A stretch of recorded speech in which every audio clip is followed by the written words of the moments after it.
사기꾼과 진정한 사업가의 영역은 사실 종이 한 장 차이다. 끝까지 밀어붙이시잖아요. 네. 금리 인하는 당연한 옵션인 것 같고 내년도 중반기쯤 들어서 QE를 다시 할 거라고 봅니다. 내년도가 되면 한 7조 6천억 이상을 쓸 것 같아요. 근데 메꿀 수가 없어요. 그럼 뭐냐면 100pp를 내년도에 내려주지 않으면 국가가 쓰는 돈, 그거로 인한 적자와 중저 소득자들에 대한 연체와 관련된 은행들의 파산 리스크 이런 걸 다 포함하면 100bp를 안 내리면 내년도 미국이 못 버티는 상황이 될 것 같다. 내년도가 제일 좋아 보이는 듯한 그림이에요. 따라주고 돈의 공급은 많고 금리는 인하되고 그래서 내년도가 저는 버블의 꽃이다.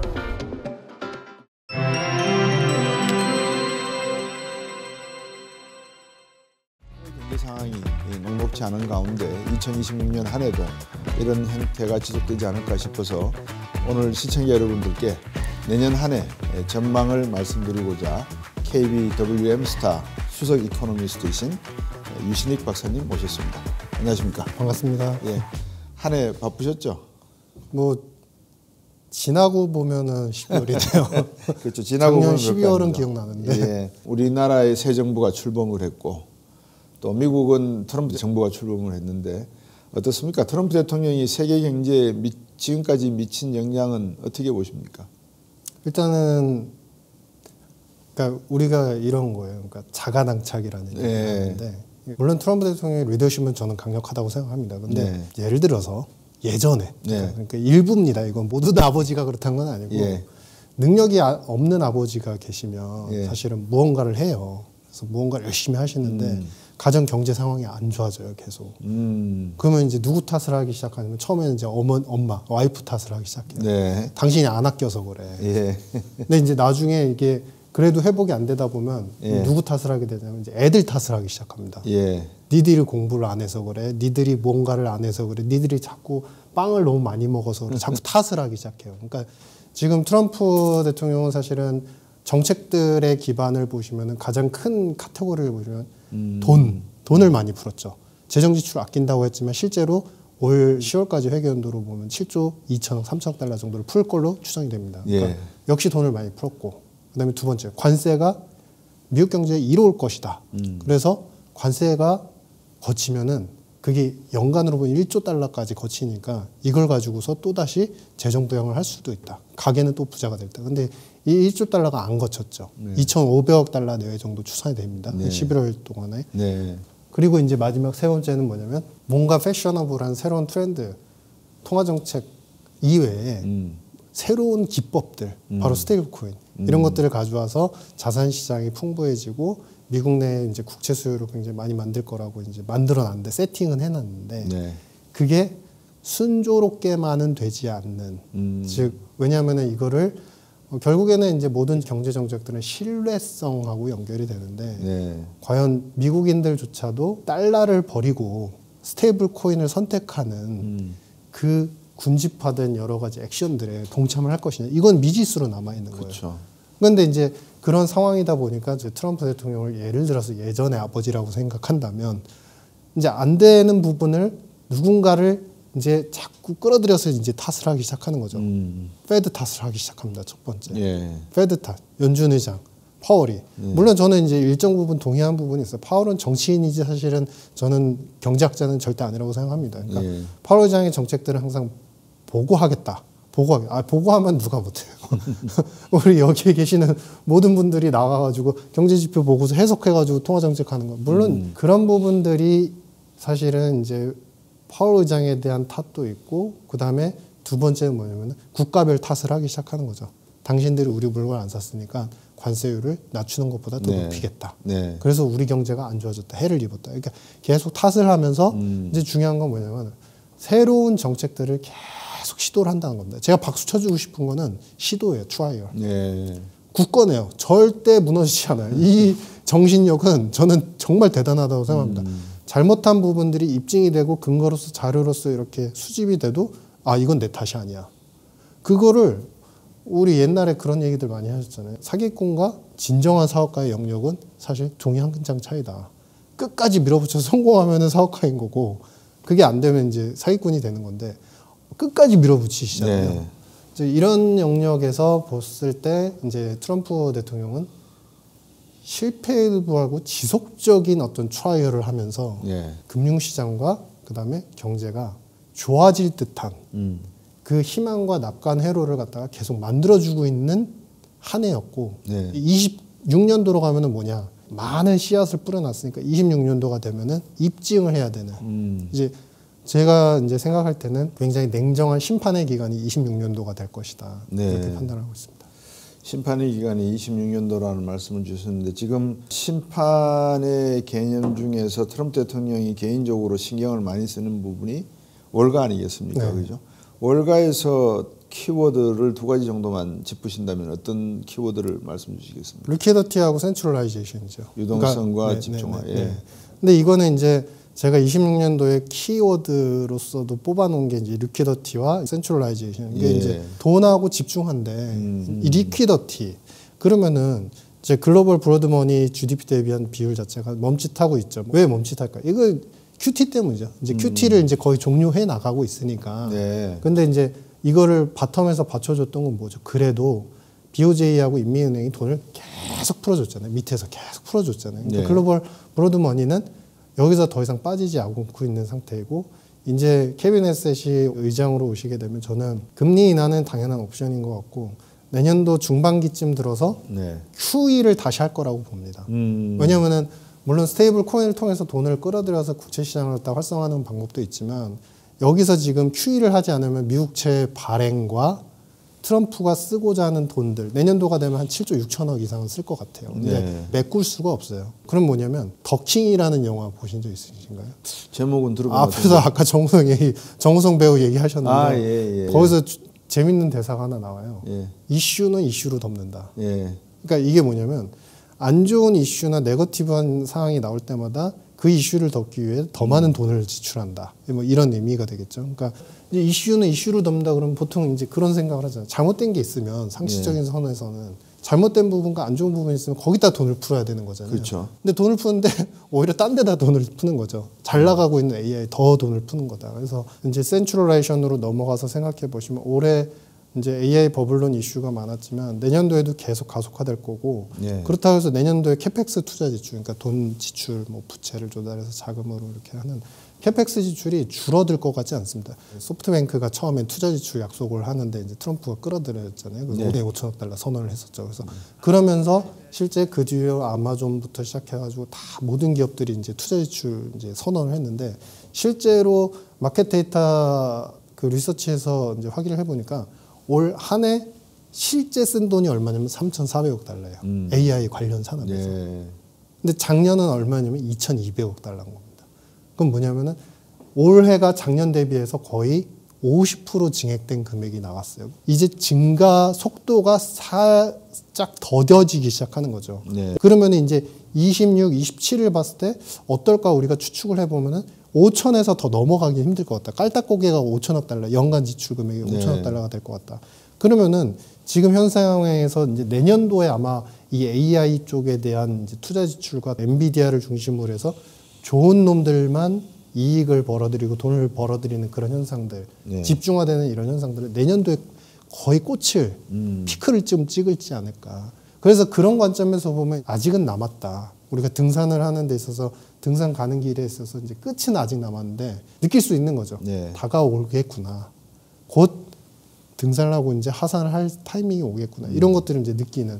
그래서 그런 이제 집중화의 현상들이 내년도에 올해도 심했지만 피크를 찍을 것이다. 그러면 이제 당연히 여기서 부수적으로 나오는 뭐냐면 양극화죠. 예. 양극화가 되면 이제 어떻게 될까요?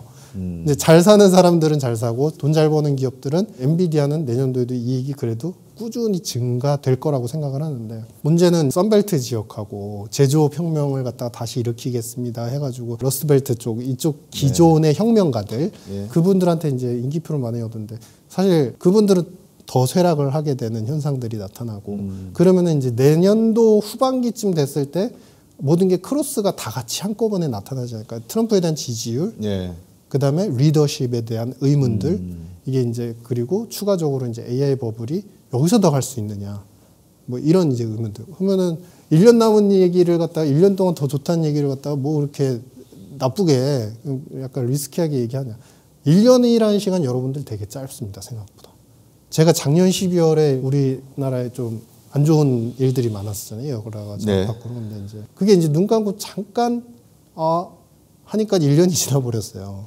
그러니까 그만큼 제가 강조해드리고 싶은 건 뭐냐면 남은 1년이 어느 정도 기회는 있을 것이고 돈이라는 것들이 명분하에서 이슈가 이슈를 덮는다라는 측면에서 돈은 더 풀릴 수 있지만 요번에 선택과 어떤 기회의 집중 이런 것들이 잘 되는 분들과 안 되는 분들 투자에 있어서 보면은 섹터 로테이션을 잘하는 분과 못하는 분들 그리고 사업 영역에서는 이게 지금부터 3년을 더 간다라고 좀 과하게 추측하시는 분들과 이제 내년도쯤 돼서 약간 좀 움츠려야지 태세를 준비해야지 라는 분들의 행보와 행복 인생의 경로는 좀 달라질 수 있다. 저는 강하게 그런 생각을 하고 있습니다.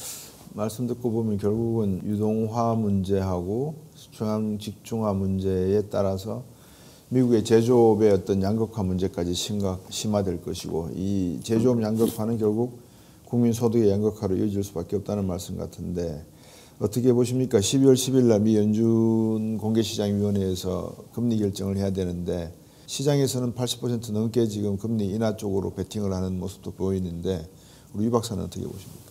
저는 그렇게는 보지 않습니다. 그러니까 이제 이번에 80%는 이제 자기들끼리 그냥 배팅한 정도에 불과하고요. 네. 지금 보시면은 한 4명 정도는 인하를 이제 주장을 하고 있고, 그 다음에 이제 거기서 3명 정도는 동결을 주장하고 있고, 미정인 사람들이 그 표출된 이제 자신들의 견해가 표출된 분들만 지금 서비를 해본 건데, 파월 의장 포함해가지고 3명이 지금 미정인 거예요. 네. 그래서 저는 12월에 굳이 인하를 할 이유가 있을까? 지금까지 버틴 스탠스가 있는데 사실 파월 의장은 지금까지 선긋기를 분명하게 했지 않습니까? 그러니까 뭐냐면은 셧다운이 됐고 고용이 악화되는 게 보여. 그리고 두 번째는 며칠 전에 발표돼서 산업 생산에서 설비 가동률이 딱 떨어지는 게 보였어요. 근데 이걸 이제 내 탓이 아니다. 이건 나의 영역이 아니다라고 이제 치부를 하기 시작하는 거죠. 뭐냐면 셧다운 됐기 때문에 정부가 셧다운을 했기 때문에 나타난 일시적 현상인데 그것 때문에 연속적 금리 인하에 대해서 상당히 부담스러워하는 것 같고 그 얘기는 반대로 얘기하면은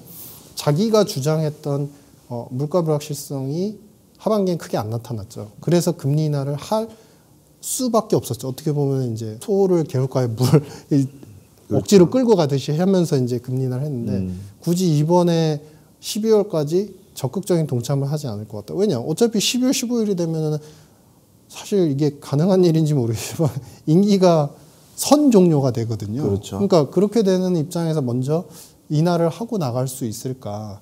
다만 이제 저는 그 생각을 합니다. 이제 앞으로 2, 3년 동안 FOMC 위원들의 통화정책 결정권에 대한 기간이 만료가 되는 분들이 꽤 있어요. 한 3-4분이 계세요. 그러니까 그분들이 아마 새로운 15일 날 이제 만약에 캐비넷 세시로 오시면은 그분들에게도 압박을 똑같이 할 거고, 파월 의장 받지 먼저 종료될 수 있으니까 잘 따라주세요라는 이제 암묵적인 압박들을 식사하면서 많이 얘기를 할 것이고, 그렇게 되면 이제 아마 12월은 그냥 넘어갈 것 같고요. 그건 이제 시장이 바라는 것 뿐이지 아직 통화정책은 결정된 게 아니니까 이 내년 이제 1, 2월, 그러니까 내년도는 1월 말일에 이제 2월 것까지 합쳐서 있으니까 그때부터 금리 인하가 좀 가속화될 것 같다 이런 생각을 하고 있습니다. 어떻습니까? 유가를 비롯한 소비자 물가 측면에서 세계 소비자 물가는 어느 정도 안정이 될 것 같습니까? 어떻습니까? 그런 거 있잖아요. 사람이 심리적으로 바라는 그리고 생각하는 시점과 실제 세상에 어떤 일어나는 시점은 상당히 달라요. 왜냐하면 우리는 어찌 보면 100년밖에 못 사는 이제 미생의 존재이기 때문에 우리의 하루는 실제로 일어나는 어떤 현상들에 비해서 우리가 느끼는 하루는 너무 길다. 왜 이 말씀을 드리냐면 트럼프발 그 관세와 여러 가지 이제 리스크들이 결국에는 세계를 침체로 만들고 물가는 폭등을 하는 스태그가 나타날 거다. 이거는 저는 아마 26을 넘어가서 27년도부터는 그게 실제 가시화될 걸로 봅니다. 근데 다만 이게 처음에 소비자들의 반응이 중요하다. 학자들 옥스퍼드 뭐 이코노미스 되게 중요한 저명하신 학자분들이 우리가 시뮬레이션이라고 하죠. 테스트를 딱 넣어가지고 하면은 지금부터 미국의 물가는 여기까지 3% 중반대까지 올라갑니다. 이거는 모든 대전제가 그 당시의 소비나 여러 가지 심리 자체가 그대로 유지된다고 했을 때 가능한 시나리오인데 반응 자체가 어떻게 나오는지를 보고 우리가 소위 얘기한 역동적인 반응을 봐야 되는데 그게 아니었다. 그러니까 지금은 물가가 낮아지고 있고 내년도까지도 낮아질 수 있죠. 왜? 앞서 말씀드린 것처럼 저항을 하잖아요. 그러니까 소비자들이 안 사는 겁니다. 네. 그러니까 왜냐하면 지금 미국인들이 느끼는 관세는 불합리하다라고 판단을 하는 거죠. 그러니까 뭐냐면은 돈이 많아도 여기서 사실 여러분들 다 보셨던 이제 실제 투자와 생산의 규모는 완만하게 돈의 힘으로 늘어나는데 리딩 인덱스 선행지수는 계속 빠지고 있죠. 그렇죠. 그러니까 이게 선행지수 빠지는 거 보면 미래에 대한 비즈니스 상황과 그다음에 신규 주문에 대한 거 이런 것들 심리에 대한 지수들이 다 떨어지니까 크로스가 나는 거죠. 근데 이렇게 벌어진 적이 별로 없었어요. 그러니까 이거는 한마디로 뭐냐면 트럼프 관세에 대한 저항이 되게 세다는 거다. 네. 돈이 있어도 가게가 그리고 개인들이 구매를 안 하고 그러면 뭐냐면 그런 현상이 언제까지 이어질 거냐. 내년도 상반기까지는 이어질 거라고 보여지거든요. 그러면 물가의 패턴은 뭐냐면 전체적으로 물가가 미국 기준으로 보면 살짝 높아진 듯 했지만 26년도까지 이 물가, 소비에 대한 심리가 계속 약간 약화되면서 물가는 안정세를 보이겠죠. 그래서 26년도는 물가는 분명히 안정될 겁니다. 근데 이제 문제는 뭐냐면 내년도 됐을 때 이번 평화협정을 할 때 UAE도 거기에 평화협정의 장소로 채택이 됐지만 사우디도 사실 채택이 많이 됐었어요. 네. 사우디를 자꾸 끌어들이면서 그동안 주지 못했던 무기 계약도 해가지고 지난번에 $1,000억 정도 수준의 무기를 갖다가 이제 팔기로 해줬고 네. 그러면서 트럼프가 요즘에 이제 유도하는 거는 사우디한테 증산에 대한 요구를 오펙을 중심으로 해서 증산을 하라. 이런 요구를 계속해서 받아들이고 있죠. 근데 문제는 캐패시티가 사우디가 지금 증산할 수 있는 여력이 얼마 남지 않았어요. 그러니까 여기서 한 번, 두 번 정도 증산을 하면은 지금 그들이 투자 지출해가지고 정비 시설을 다 만들어 놓은 거 대비해서 거의 풀로 다 차게 됩니다. 그러니까 뭐냐면 내년도가 제일 좋아 보이는 듯한 그림. 물가는 떨어지고 돈의 공급은 많고 금리는 인하되고. 그래서 내년도가 저는 버블의 꽃이다라고 말씀을 드린 이유가 물가가 안정적일 수 있지만 그리고 유가도 더 떨어질 수 있지만 사우디가 중심으로 해서 이 증산과 유가 안정화의 가장 마지막 시점이 내년도 중후반기가 될 거다. 뭐 이런 판단을 하고 있고. 그러면은 그 다음은 어떻게 되냐. 여러 저명한 학자분들이 얘기했던 스태그로 가는 그림은 27년부터 나타나기 시작하는 거죠. 네네. 2027년부터 스태그플레이션 가능성이 있다는 말씀을 주셨고 미국의 통화정책과 관련해서 마지막으로 질문을 하나 드리고 싶은 게 차기 연준 의장 아까 헤셋 국가경제위원장 말씀을 주셨거든요. 어떻게 보십니까? 헤셋 위원장? 헤셋 위원장이 유력하겠죠? 그렇지 않을까요? 아마 내년 5월이 새로운 연준 의장 임기 시작되는 달로 제가 알고 있는데 선임을 한다고. 새로 발표가 될 것 같아요. 스티븐 미란이 들어가 있고 그다음에 윌러 위원이 어느 정도 비둘기파 발언을 하고 있고 전반적인 분위기가 비둘기파 쪽으로 가지 않겠는가. 그러면 이게 0.75를 예상하던데 저는 한 1%도 가능하다고 보고 있거든요. 그 점에 대해서 금리 인하가 어느 정도 될 것인지 만약에 새로운 연준 의장이 들어온다면 그 인하폭이 말해주는 의미는 무엇일지 한번 짚어주시겠습니까? 저도 최소 기본 시나리오를 100bp 보고 있습니다. 100bp 이상 할 것 같고. 그렇죠. 아마 이제 오게 되면은 이제 파월 의장이 좀 제 관점에서 잘못했던 부분하고 연결해서 말씀드립니다. 중립금리에 대한 추정치를 본인들이 정밀하게 추산을 해가지고 발표하겠다. 왜냐하면 중립금리까지 금리를 내릴 수 있는 여력이 있다라고 보는 거니까 일반적인 견해가.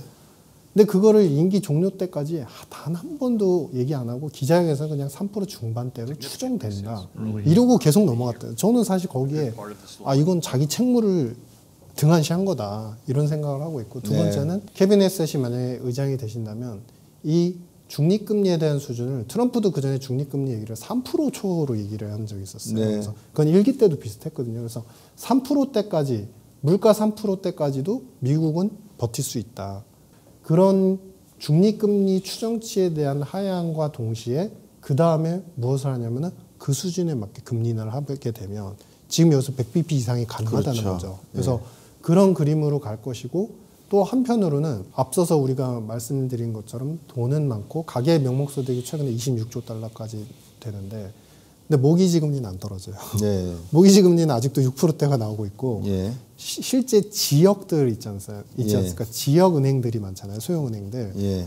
이 은행들은 이제 자본 비율부터 시작해서 여러 가지 유동성 악화 요소가 많기 때문에 이쪽에서 크레딧으로 나가는 우리 신용대출, 개인별 신용대출은 당연히 소득 기반으로 다 다르잖아요. 근데 네. 금리가 떨어지고 있는 구간인데도 이 개인들에 대한 신용대출 금리를 레벨을 갖다가 제가 다 한번 이제 은행별로 들어가서 확인해 보니까 8에서 15%대예요. 예. 되게 높아요. 그러니까 저소득층은 계속 불리한 상황인 거예요. 그러니까 네. 뭐냐면 지금 100pp 내리는 정도가 되면 좋겠다가 아니라 100pp를 내년도에 내려주지 않으면 하이퍼스케일 기업들의 CDS 최근에 한번 이제 신호를 줬잖아요. 네. 그리고 부채에 대한 부담. 그렇죠. 그다음에 세 번째는 내년도에 국가가 쓰는 재정 돈 그거로 인한 적자와 그것 때문에 국채금리 다시 재반등하는 요소. 네. 마지막 네 번째는 저소득층을 중심으로 한 중저소득자들에 대한 연체와 관련된 은행들의 파산 리스크 이런 걸 다 포함하면 100bp를 안 내리면 내년도에 미국이 못 버티는 상황이 될 것 같다. 네. 그러니까 못 버틴다는 게 망한다는 게 아니라 지금 생각하는 좋은 그림을 유지 못 시킨다는 거죠. 그래서 저는 최소 100bp 이상의 금리 인하가 있어야 되고 있을 것 같다. 네. 뭐 이렇게 생각하고 있습니다.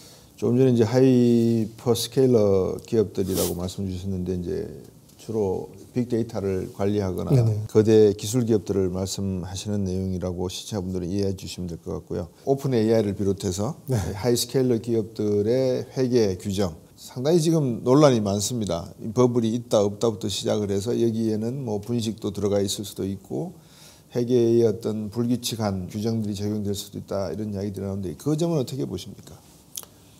그러니까 이게 이제 우리가 오리진을 생각해 보시면 네.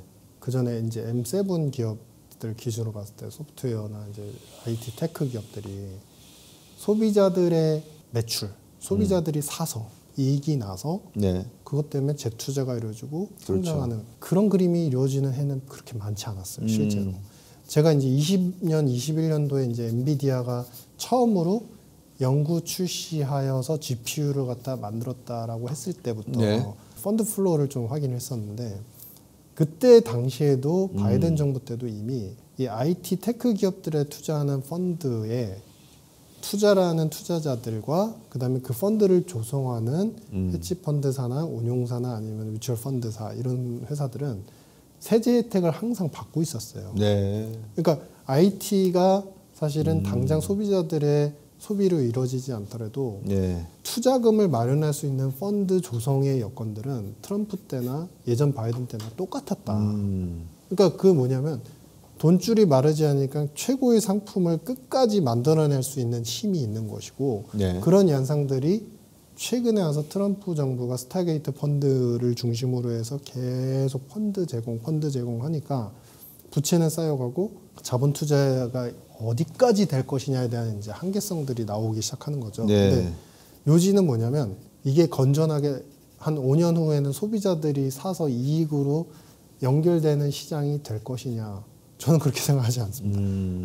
미국의 빅세븐은 어쩔 수 없이 돈이라는 것과 달러라는 흐름에 의해서 물론 소비자들의 구매도 되지만 사업 영역의 큰 부분을 봤을 때 항상 펀딩 자금이 들어오고 밑에서 A, B, C, D라는 기업들이 있으면은 D, E가 우리나라 같은 경우는 약세인 기업이고 작은 기업들은 돈줄이 말르죠. 그러니까 네. 금방 다운이 돼버리죠. 근데 미국은 그런 기업들조차도 계속 투자 지출을 할 수 있게 펀딩이 들어오니까 그것 때문에 제 꼭대기에 있는 엔비디아 칩을 계속 구매하려는 욕구를 살리게 만드는. 그렇죠. 그렇게 해서 M7이 좋으니까 실적은 약간은 과대 포장이 되고 그러면은 나스닥 지수는 계속 올라가니까 아, 이 나라는 좋은가 보다라는 그런 표리부동한 그런 현상들은 앞으로도 계속될 거다.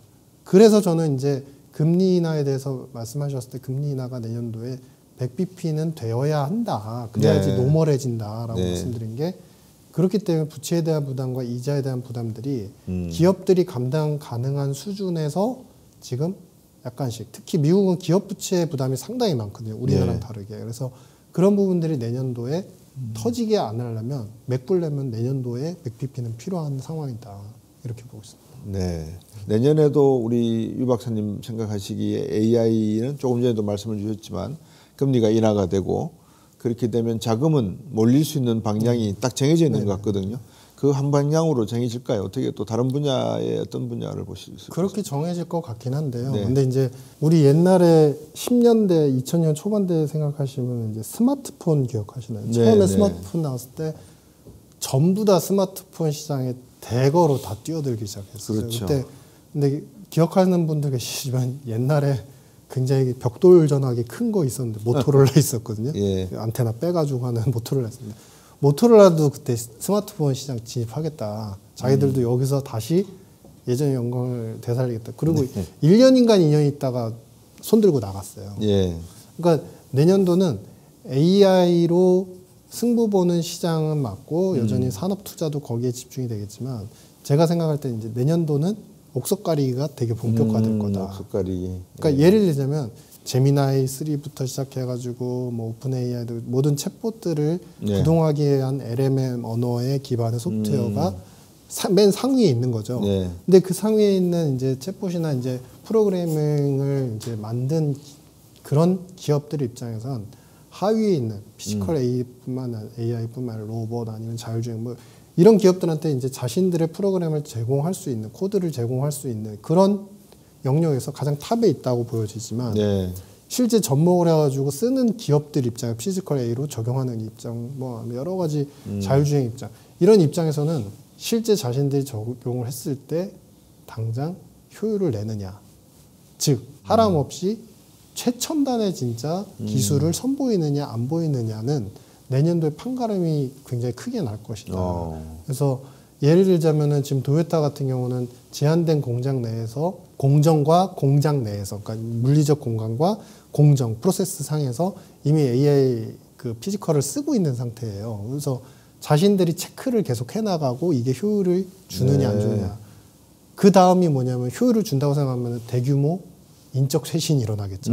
그렇죠. 그래서 그런 기업들은 이제 확인을 하면서 가는 기업들은 이제 레벨업이 되는 구간이 올 것이고 그렇지 못하고 이제 대규모로 투자를 한다 보니까 너도 나도 뛰어든 기업들 같은 경우는 사실 내년도에 참패가 좀 크게 갈릴 것이다.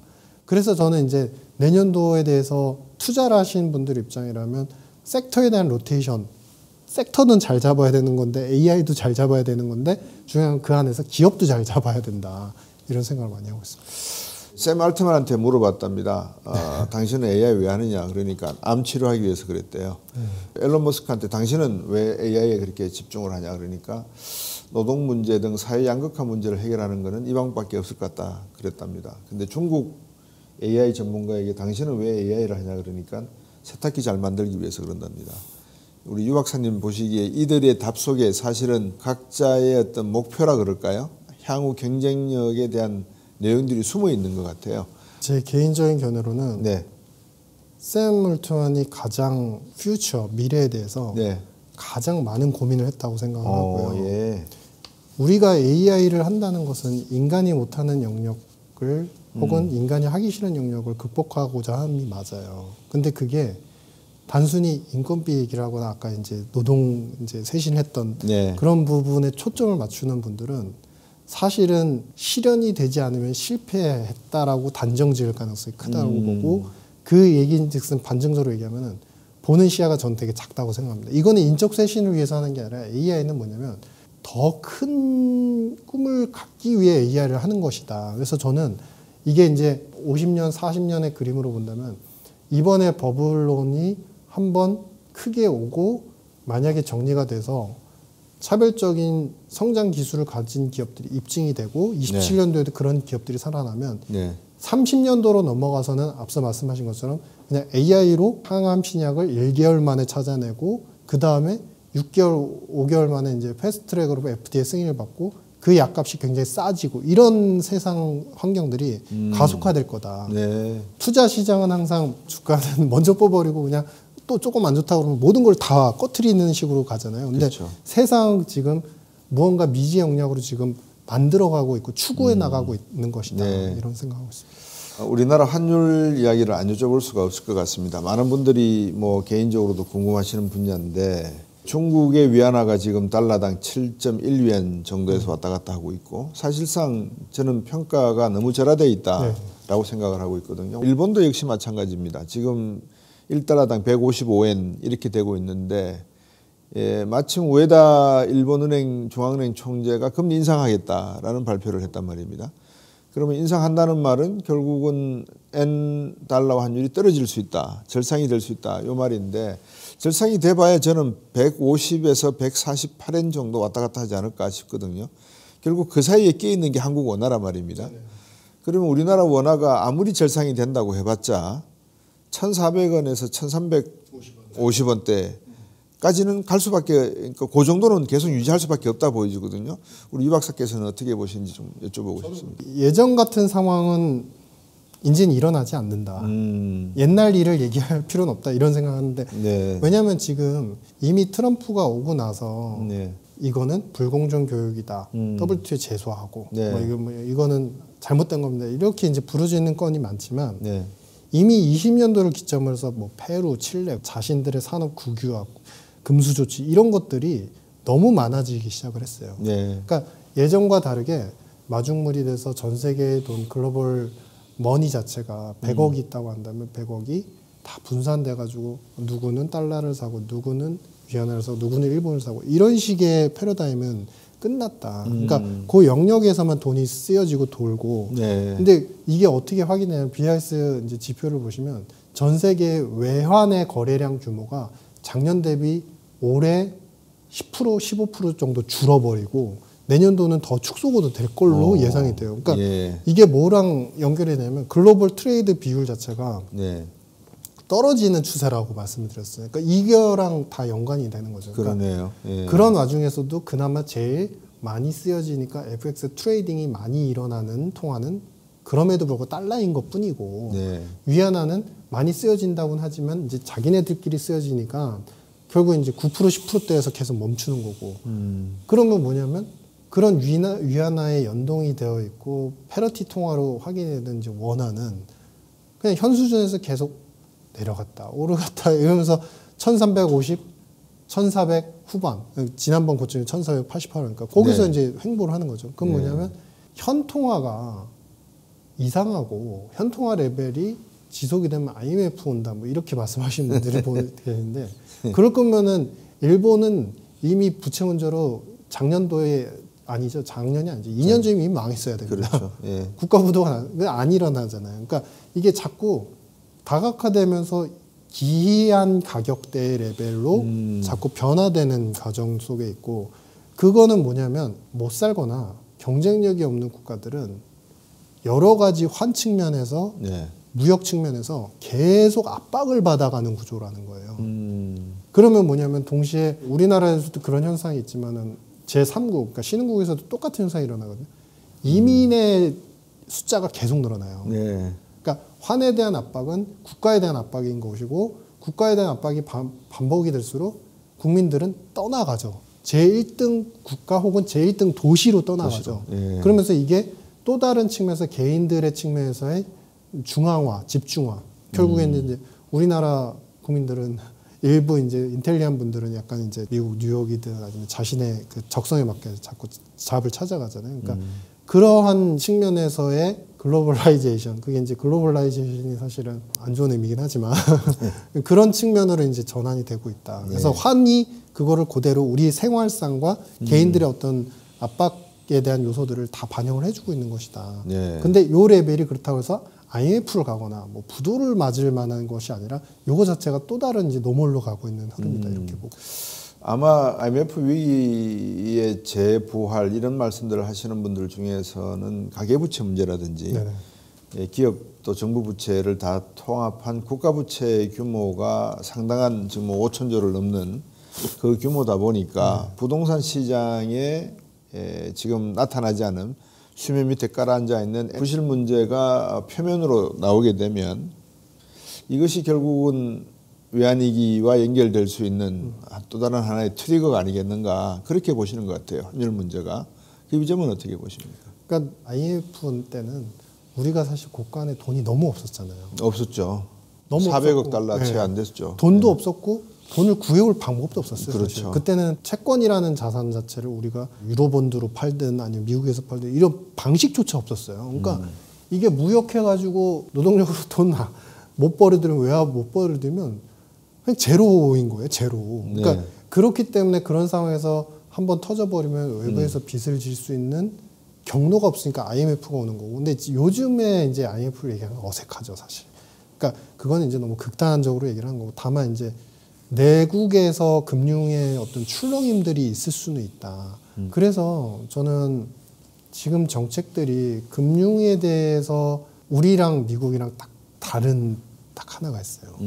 금융의 역할을 미국은 버냉키도 예전에 그런 얘기를 했고 트럼프도 굉장히 칭송을 하고 살려주고 돈을 많이 쓰게끔 노력하게끔 이렇게 응원을 해주는 정책이에요. 네. 근데 우리나라 같은 경우는 금융이 나쁘다. 네. 사적 이익을 취한다. 이런 측면에서 뭔가를 자꾸 기여해, 기부해. 약간 이런 측면이 달라요.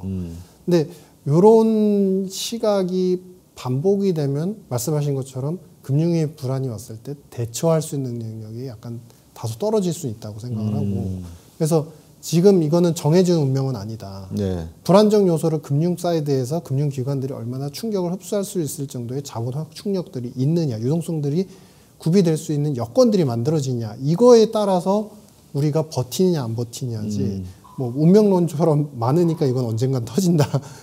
약간 물 떠놓고 기다리는 식은 아닌 것 같다. 네. 그런 측면에서 이제 개인적인 바람은 이제 정책적으로 미국적 순환식 정책들이 나왔으면 하는 이제 생각을 하고 있습니다. 예. 또 다른 희망가라 그래야 되나요?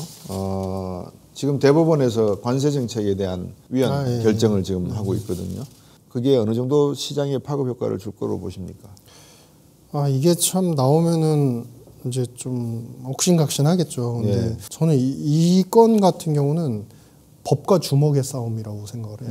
그러니까 만약 위헌 판결이 나왔어요. 그러면 이제 대법원은 입장이 명확한 거잖아요. 그러니까 당신이 매긴 관세율 자체는 당신의 권한을 뛰어넘은 것이다. 그렇죠. 이건 의회에서 만드는 것이다라고 하게 되고 그러면은 그것에 의해서 걷어들여진 관세 수입은 잘못됐으니 뱉어내라 이런 판결을 당연하겠죠. 네. 그게 이제 법과 주먹의 싸움이라는 거예요. 그러니까 그렇게 낮춘다 한들 의회가 지금 점점 이제 트럼프파로 이제 기존에 이제 프리덤 코커스라는 강경파조차까지 좀 설득을 해 나가고 있는데 의회가 맞아요 트럼프 잘못된 정책에서 이룰까?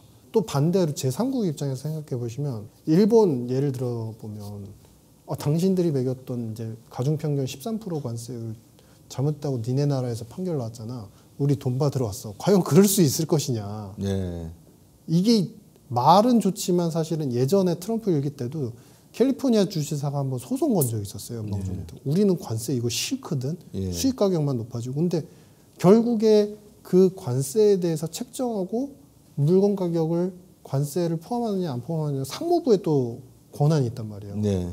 그러면 상무부하고 무역대표부 이쪽에서 다 그거를 권한을 설정하고 있는데 그건 또 행정부 트럼프 행정부 소속이잖아요. 그러니까 이게 그냥 이럴 수도 있다는 견해만 표출된 약간 일시적인 과도로 보고 있습니다. 미국은 재밌는 게 재밌다고 해야 될지는 모르겠습니다만 주법과 연방법이 각각 달리 적용되는 거라서 그런 혼선이 있는 것 같습니다. 어쨌든 26년에도 여전히 트럼프 대통령과 미국 연방준비은행의 경제정책이 세계 경제정책의 핵심이 되지 않을까 싶은데요. 우리 유 박사님 보시기에 내년도 주식시장, 이 방송을 지금 시청하시는 많은 시청자분들께서 유신익 박사님께서 내년 시장은 어떻게 전망을 하고 계시고 또 시장의 강세와 약세장에 대한 판단해 보신다면 어떤 장이 될 건지도 궁금해하실 것 같아요. 잠깐 한번 우리 시청자분들을 위해서 말씀 견해 한번 알려주시죠. 트럼프를 뽑은 지지자는 사실 관세 때문에 뽑은 게 아니에요. 그렇죠. 트럼프를 싫어했던 히스패닉 같은 경우도 뽑은 거는 사실은 돈을 많이 쓸 거고 그 다음에 세금을 낮추고 그다음에 여러 가지 일자리를 많이 만들어서 부유하게 만들고 물가를 낮추겠다. 이것 때문에 뽑은 거예요. 그렇죠, 그렇죠. 근데 그거 안 하고 지금 딴 쪽에 신경 쓰고 있으니까 이제 계속 떨어지고 있는 거죠. 그러니까 리더십이 약간 약화되는 구간이죠. 그렇기 때문에 앞서서 말씀드린 바와 같이 내년도에 트럼프는 승부를 보기 위해서 이슈는 이슈로 돕는다. 정말 할 수 있는 모든 카드를 다 내보일 겁니다. 네. 그러면 이 정책들이 나올 수 있는 시점이 1월 정도 넘어가서 본격적인 재정 예산을 써야만 되는, 그러니까 책정을 하고 확정을 지어야 되는 3, 4월이 됐을 때 아마 정책이 굉장히 강한, 트럼프식의 강한 정책들 예산안으로 이제 표장이 될 것이고, 그때부터 또 한 번 시장은 강세를 볼 것이다.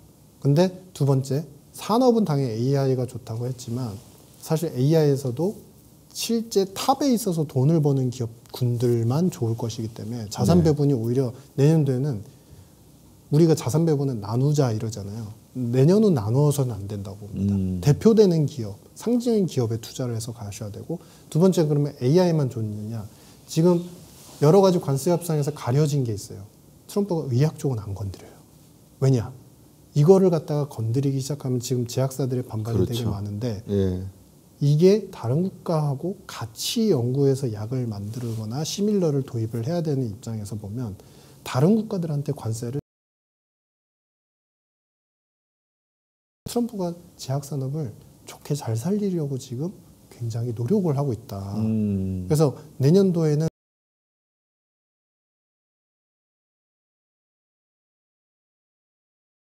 두 번째 우리가 주목하셔야 하는 건 바이오, 실체가 있고 네. 실제로 플랫폼화돼 있거나 네. 미국에서 많은 연구와 협력이 진행된 기업들 위주로 이제 어느 정도 포트폴리오를 짜가시면 좋을 것 같다라고 생각하고 있고, 예. 마지막 세 번째는 그러면 이러한 총체적 시장이 강세장을 의미하니까 많이 투자를 해도 되나요? 라고 여쭤보신다면 그건 아니라고 봅니다.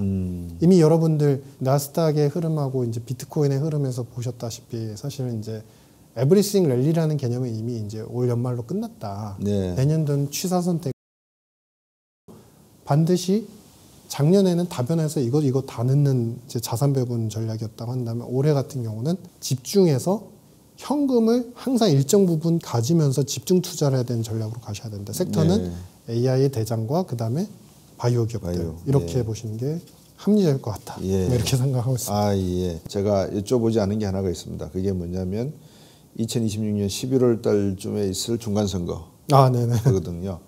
그게 아마 방금 말씀 주신 그 양단을 가르는 하나의 네. 경계선에 있지 않을까 하는 싶은 생각이 들거든요. 네, 네.